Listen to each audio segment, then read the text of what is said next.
Do you know this box of cookie was actually made with just one dough? Yes, you heard me right. With just one dough, we're able to achieve about 4 different flavors of cookies. I'm going to be showing you how I made this in this video. So you really need to stick to the end and watch and see how I made this beautiful cookie box that you can give out as gifts, that you can package and sell. You know me, I always convert my recipes to business because what's there? We can always make little money, right? Hello my lovely she, welcome to my channel. If this is your first time seeing my channel, you're very welcome. Please kindly subscribe, like, comment, share. I always share amazing recipes that are easy to make. So come, let's do this together.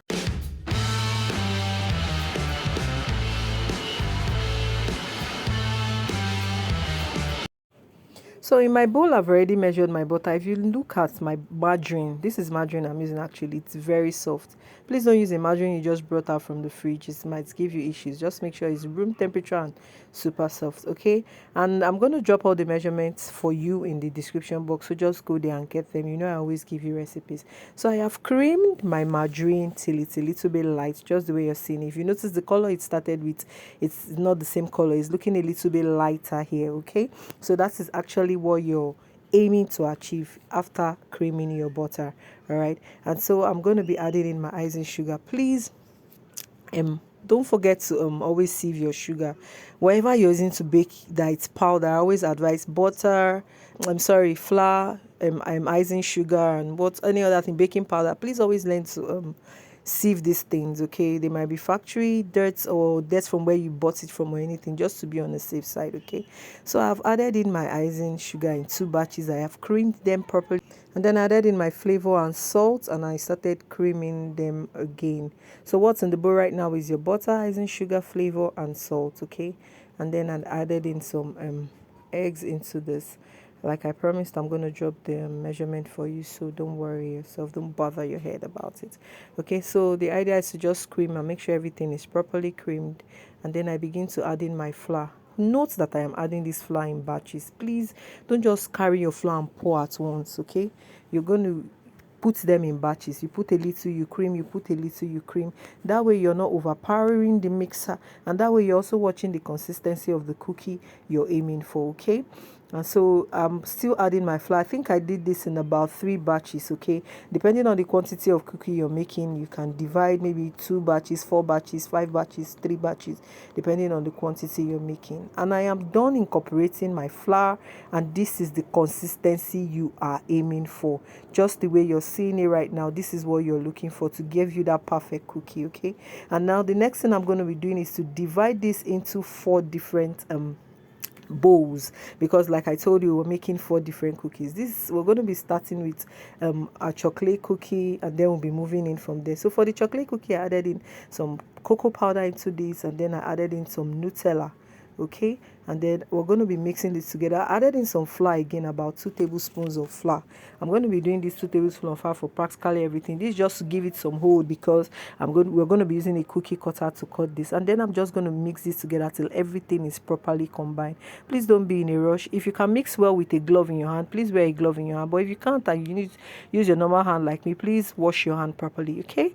And so after mixing them, and I'm sure that they are properly combined, I'm just going to wrap them in a cling film, okay? Because I need to keep this in the fridge for about, say, 20-25 minutes for it to just set, okay? Because while it's setting, we'll still be preparing other flavors, okay? So here I've wrapped it up with a cling film. I'm just going to just keep this in the fridge, okay? And then we'll be moving straight into our next flavor. The next one we'll be making is our coconut cookies. I used some desiccated coconut, I added some coconut flavor and some extra flour, and then I'm just going to mix all of this together just the way I did the first one, okay? So there's no big deal. The idea is just to take the recipe the way I have kept it for you, mix them together, put them in your cling film, and then you set them in the fridge to rest for about 20-25 minutes. That's our coconut cookie. The next one is our ginger cookie. Okay, so I just did these 4 flavors. You can do any flavor of cookie you want, anyone that tickles your fancy, okay? Just play around with any flavor that works for you, okay? And that's our ginger cookie, and the final one is our normal vanilla cookie, okay? I just added in some buttermilk flavor, some milk flavor, and then some flour into this, okay?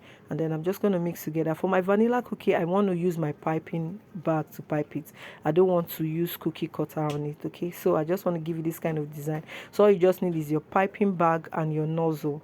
The nozzle I used here is called 1M. You can go to where they sell baking things and tell them you want a 1M nozzle. That's what gave me this design, and you just put it in a piping bag like this. You can ask them in a bake shop too, they'll give you a piping bag. Okay, all right, then for others I use cookie cutters like this.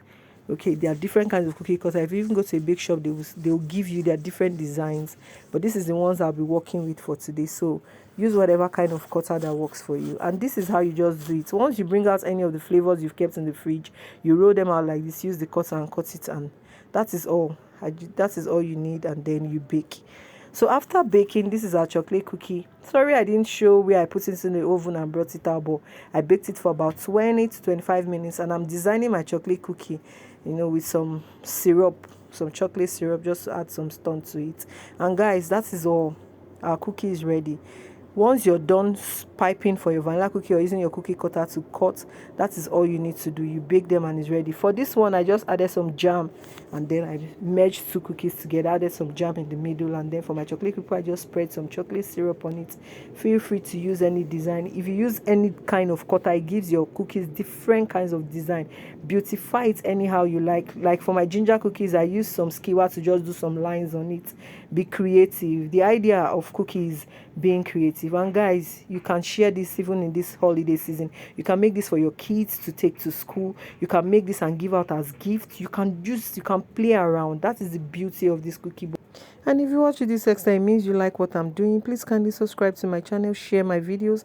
That's the only way the algorithm can see it and move these videos to other people. This is a new channel that is growing, and I cannot do it without you. Until I see you on the next one, I love you so much, right? Bye. Mwah.